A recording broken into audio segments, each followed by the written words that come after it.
It's James with Net News Ledger. Joining us, John Pateman from the Thunder Bay Public Library. John, welcome back.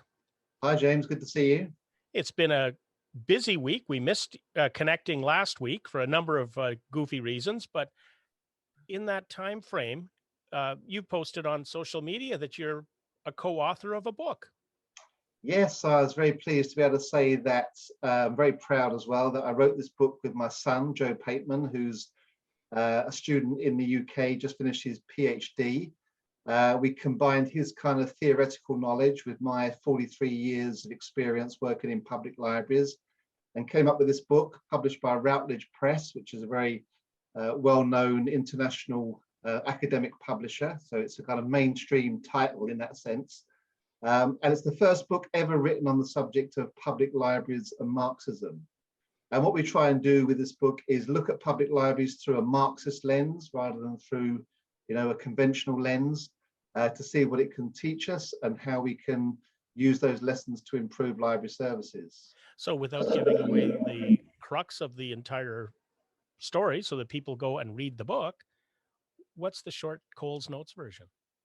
Okay, so I guess, we take a historical perspective. We look at libraries in socialist countries, such as the Soviet Union when it was still existing. And we're looking at how a library is different in the Soviet Union, for example, to how they are in Canada today. And what we find is that libraries in the Soviet Union were used much more widely. All sections of the community used them.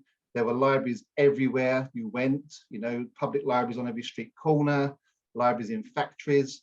There was a lot of investment in public libraries. The book collections were very tailored to the needs of the community. And the staff of the library reflected the people that they served. So it was kind of based on the lived experience. And this is not typical of libraries in the West. So, we just make a few suggestions as to how some of these lessons from history can be applied today. So is the book going to be available in the Thunder Bay Public Library? Well, it is the case. Also, we're going to be working with Entershine, which is going to be a fantastic new bookstore that's opening up in Thunder Bay. Very exciting development down on Algoma, next to the Bean Fiend. Excellent. And I understand, I haven't had the conversation yet, but they're going to very much be promoting local authors. And we've got so much talent, James, in the city in terms of authors who are writing and getting published. So that will be another place I hope that the book will be available, plus Indigo.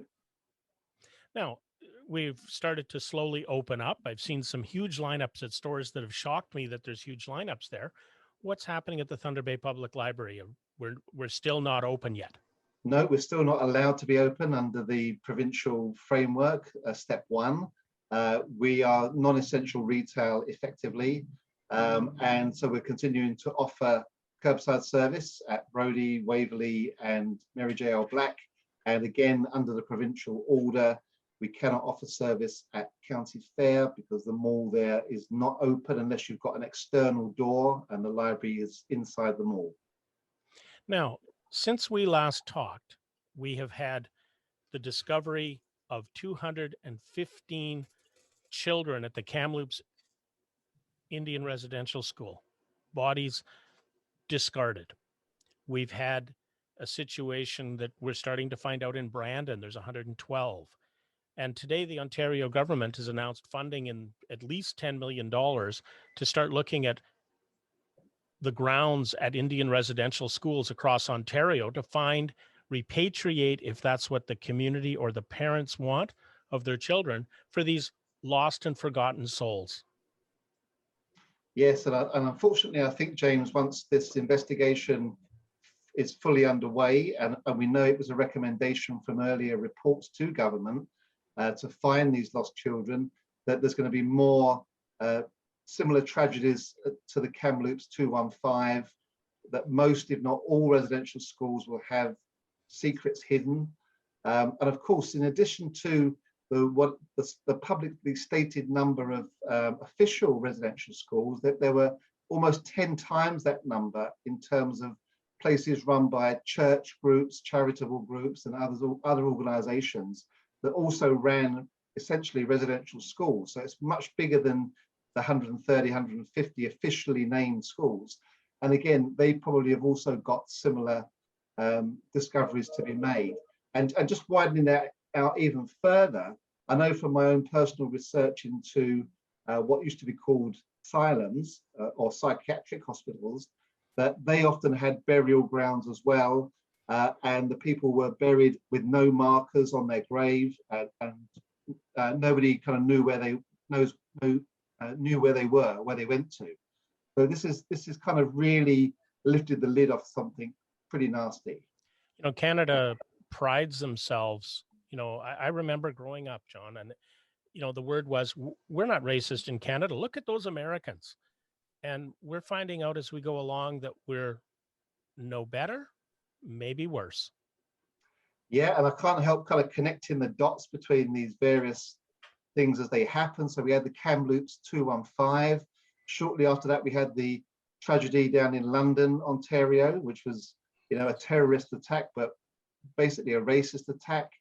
Then we had the sentencing here in town of the person who threw the trailer hitch. And then we had the recent families talking about the reinvestigation into the deaths of their loved ones, which weren't properly investigated in the first place. And I think these things are all connected. They are. When I listened to Julian Faulkner, the lawyer for the families, talking about the reinvestigations, you know, he made some very, very harsh statements on the Thunder Bay Police and on the city of Thunder Bay. He basically said the city of Thunder Bay has the police service that it wants because that's what the powers that be want. And I know that there are some amazing and excellent police officers on the service that are trying to make a difference. Yeah, for sure. Yeah, and then it's yeah, not I mean, something you paint with a paint roller, but no, and one I bad think apple. exactly. I think the issue is systemic, and so when the systemic, whatever the issue is, systemic racism, whatever the issue is, the one bad apple argument doesn't apply because the whole barrel is basically the problem. It's a systemic problem. I know the police have been making efforts in this regard, and I'm aware because I took part in a focus group yesterday that they're developing a new strategic plan, and they're taking lots of community input, which is a great start. That's what we did when we did our community plan back in 2019. And when I was in the group yesterday, I was talking about issues of systemic racism, for example, and also trust, you know, the trust between that institution and the community. And I'm pretty sure all of these issues are going to be addressed as part of that strategic planning process. That's the biggest thing is to develop a system of trust, because you know the report out from the OIPRD, Broken Trust.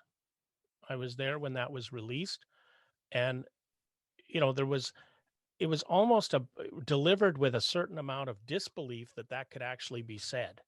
And I remember the previous chair of the Police Services Board who coined the phrase "business as usual." And, you know, when we look at these things from a localized standpoint, you know, I remember when I moved to Calgary years ago in the 70s, people started to pick up what they felt was Alberta to fit in. And sometimes I think here in Thunder Bay, people move here and they pick up what they perceive is some of what Thunder Bay is about. And some of that becomes some of the racism that's out there. Yeah, for sure. And you know, we know about trust, James, because when we did our community conversations, when we were doing our strategic plan, one of the questions we asked is, who do you trust in the city of Thunder Bay? And we found that there were very low levels of trust amongst, you know, everybody we spoke to, pretty much, with the police, you know, with the banks, with the city. Fortunately for us, the library was an institution that most people did trust. Now, whether that's correct analysis or not, that's one of the findings. And once you've got that trust, then it enables you to do things that you can't do if you haven't got the trust. So, you know, we've kind of invested in that message. And that's why we want to work in partnership with the city, with the police, with whoever, because, you know, we think we're going to solve this problem by everybody joining up and coming up with common solutions and sharing resources and that kind of thing, rather than trying to do it on an institution by institution basis. And a lot of that, one of the things I found in Thunder Bay, we have a lot of silos. We have a lot of organizations that are on their own trying to do something, but if they all got together, we would probably be doing a much better job, and we'd be helping the grassroots people at the bottom who need the help the most. That's right. And again, that came up in the conversation yesterday, and how we're getting better at this kind of multi-agency working. And we have situation tables where everybody comes and kind of shares information. But we need to, I think, go beyond that and look at, for example, having an embedded, for example, a community-based and an embedded police force where the police service isn't all in one big new building, perhaps, but is more kind of dispersed. We've got lots of buildings in the city, including the libraries, of course, where we'd love to share space with other partners, like we do at Waverley with Anishinaabe Employment and Training Service. And I think making smarter use of our resources, including our buildings, and having this kind of community hub model, which is what we're very keen on, having several different services or agencies working out of one building, particularly when we know that people with complex needs have to kind of go to several different places to get those needs met. If we can bring all of those places together in the same place, then that's going to be better for that particular section of the community and better for everybody ultimately. Simple solutions to complex problems. Sometimes the easiest solution is just thinking outside the box. It is, but also what goes with that is a willingness to give up power, give up status, or not give it up, share it. I mean, sometimes it's seen as giving up, but really I see it as sharing, and coming up with common solutions based on a common set of objectives and outcomes. What do we want Thunder Bay to be like? We've been talking about this, James, and we're going to continue talking about it in terms of eliminating poverty, eliminating racism, eliminating homelessness. I mean, these things are achievable. They as we know, there's great experiments we can point to around the homelessness situation in Alberta, in that place in Alberta where they solved it, and the minimum income program in Manitoba.